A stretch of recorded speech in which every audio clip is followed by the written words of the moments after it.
अस्सलाम वालेकुम and welcome to my channel हमारे प्यारे अल्लाह। हमारे चैनल को लाइक और सब्सक्राइब करना मत भूलिए और एक गुजारिश कि बेल आइकॉन को भी प्रेस कर लीजिए, जैसे हमारी आने वाली वीडियो सबसे पहले आप तक पहुंचें। और लाइक और कमेंट करना मत भूलिएगा। आज मैं जिस टॉपिक पे बात करने वाली हूँ वो है how to save your money, अपने पैसे कैसे बचाए जाएं। आज के जिस दौर में हम रह रहे हैं उस दौर में महंगाई आसमान को जाकर छुई है और बहुत से लोग परेशान हैं। कभी कभी ये सोचकर और परेशान हो जाते हैं कि आज तो चलो पैसे हैं, बुरे वक्त में हम कैसे करेंगे, क्या करें, समझ में नहीं आ रहा, उनको सॉल्यूशन नहीं मिल रहा, उनको अपने मसलों का जवाब नहीं मिल रहा। तो आपके मसलों का जवाब और आपकी परेशानियों का जवाब सिर्फ़ और सिर्फ इस वीडियो में है। तो मैं आपको इन सारे मसलों का हल भी बताऊंगी और कैसे करना है ये भी बताऊंगी।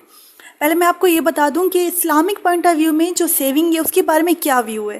तो इस्लामिक पॉइंट ऑफ व्यू में ये है कि आप सेविंग कर सकते हैं, पर उतनी जितना कि ख़जाना जितनी ना हो। कुछ लोग इतनी सेविंग करते हैं कि उनके पास इतना लंबा ख़जाना हो जाता है। तो इस्लाम में ख़जाना अंदोज़ी नहीं है। इस्लाम हमें सेविंग करने की इजाज़त देता है पर ख़जाना जमा करने की इजाज़त नहीं देता। ये बात आपको इसलिए बता रही हूँ कि ये इस्लामिक चैनल है और इसमें थोड़ा आपको एक आइडिया हो जाए कि हमारे इस्लाम में क्या चीज़ हमें कही गई है। और हमारे इस्लाम में हमें यह भी कहा गया है कि आज जितनी आपकी ज़रूरत हो उतना इस्तेमाल करें। और हमारा इस्लाम ये भी कहता है अगर आपकी ज़रूरत 3 कपड़ों की और आप 1 कपड़े में गुजारा करें तो ये भी गलत होता है। चले आगे अब बढ़ते हैं, आपको मैं बताती हूँ कि पैसे कैसे सेव किए जाएं। सेविंग का सबसे पहले कॉन्सेप्ट एक लेडी ने दिया था और वो लेडी जापानीज़ थी और वो उसका नाम मेंगोटो था। और उन्होंने 5 साल इकोनॉमिस्ट और हाउसवाइफ के साथ इस चीज़ पे वर्क किया और उन्होंने फिर एक तकीबो कह सकते हैं जो पॉइंट्स पे मुश्तमिल है, इस पे काम करके आप अपनी सेविंग कर सकते हैं।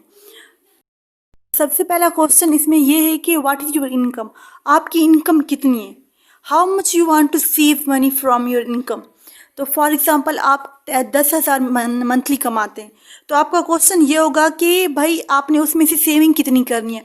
अगर आप 10,000 कमाते हो, अगर 2,000 की सेविंग करते हो तो पर मंथ आपको 2,000 की सेविंग होगी। इसका तो जब भी आप सेविंग करने का सोचें तो सबसे पहले अपना जो मंथली या ईयरली जो वीकली प्लान होता है उसको देख लें और उस हिसाब से सेविंग करें।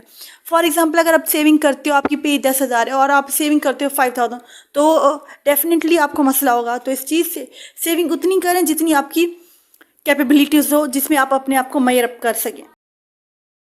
एक कहावत है कि सेविंग करना ऐसे है कि जैसे अपना वेट कम करना।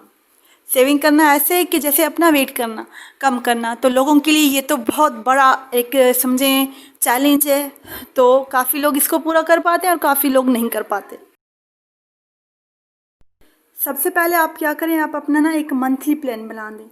मंथली प्लान में क्या क्या चीज़ें आपने नोट डाउन करनी है। सबसे पहले वो चीज़ें जो असेंशियल हो, जो आपके लिए ज़रूरी हैं। नंबर 2 आता है कि इम्पॉर्टेंट थिंग्स, भाई जिसके बिना हम नहीं रह सकते। नंबर 3 आता है ऑप्शनल थिंग्स। ऑप्शनल थिंग्स का मतलब हम ये कह सकते हैं कि भाई अगर वो चीज़ हम यूज़ ना भी करें तो हम सर्वाइव कर सकते हैं। हमारी असेंशियल थिंग्स में सबसे पहले आ जाता है हमारा फूड, क्योंकि हम अपने फूड पे कोई कॉम्प्रोमाइज़ नहीं कर सकते हैं, वो हमारी हेल्थ होती है। उसके बाद हमारे क्लॉथ्स होते हैं और हमारी ट्रैवलिंग होती है और हमारी एजुकेशन होती है। तो ये चारों चीज़ें जिन पे हम कॉम्प्रोमाइज़ नहीं कर सकते। ट्रैवलिंग का मतलब ये है कि आप जहाँ जॉब कर रहे हो, स्टडी कर रहे हो तो आप उस हिसाब से तो उसमें कोई कॉम्प्रोमाइज़ नहीं हो सकता। तो आप जब असेंशियल थिंग पे हैं तो वहाँ आप अपनी जो आपका लगता है बजट जिस हिसाब से, तो आपने उधर डेफिनेटली यूज़ करना है। तो असेंशियल थिंग में तो आपने ये डेफिनेटली यूज़ करना है, क्योंकि एजुकेशन चाहे खाना हो, इस दोनों में तो आपने कोई कॉम्प्रोमाइज़ नहीं करना। ये आपको और बेनिफिट देगा। आप अच्छी हेल्थ के होंगे तो आपके लिए काम करना बहुत ईजी रहेगा।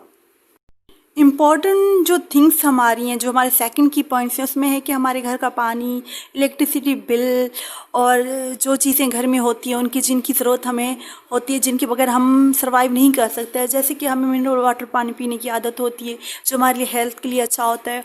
जैसे सर्विस हो गया भाई, इलेक्ट्रिसिटी हो गई, काफ़ी और चीज़ें जैसे कंप्यूटर जिन पे हमें काम करना होता है।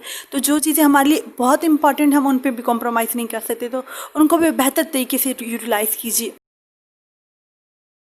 लास्ट आता है ऑप्शनल थिंग्स, जिस पे हम कॉम्प्रोमाइज़ कर सकते हैं, क्योंकि ऑप्शनल थिंग्स वो होती हैं जिनकी बिना हम सर्वाइव कर सकते हैं। जैसे कि हमें न्यू शूज़ नहीं लेने की कोई ज़रूरत नहीं होती, न्यू क्लॉथ्स लेने की नहीं ज़रूरत होती, न्यू कार चाहे न्यू बाइक, ऐसी चीज़ें हैं जिनके बगैर हम सर्वाइव कर सकते हैं। तो बेटर के वो चीज़ें हम ना करें। जैसे हम होटलिंग कर लेते हैं, खाना पीना ये चीज़ें, तो इनके बगैर भी हम सर्वाइव कर सकते हैं।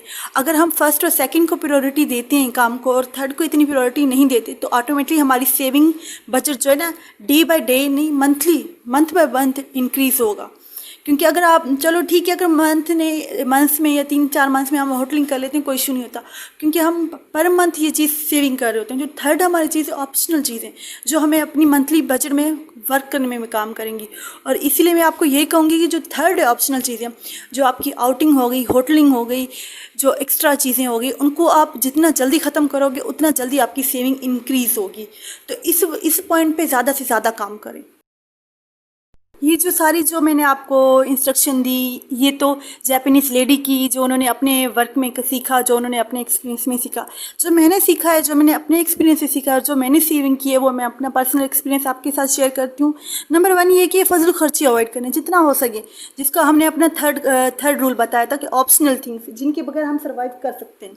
नंबर 2 आता है अपनी अखराजात ज़रूरत के मुताबिक करने। जितनी आपकी ज़रूरत है उतने आप अपने अखराजात कर लेते हैं, तो आपके लिए बेनिफिट होता है। नंबर 3 है कि अपनी आमदनी और अपने खर्चे को प्रॉपर्ली प्लान करें, जो कि मैंने पहले डिस्क्राइब कर चुकी हूँ कि जितना आपका खर्चा है आप उतना इस्तेमाल करें, और जो सेविंग बजट आपका बच जाता है उसको आप यूटिलाइज़ करें।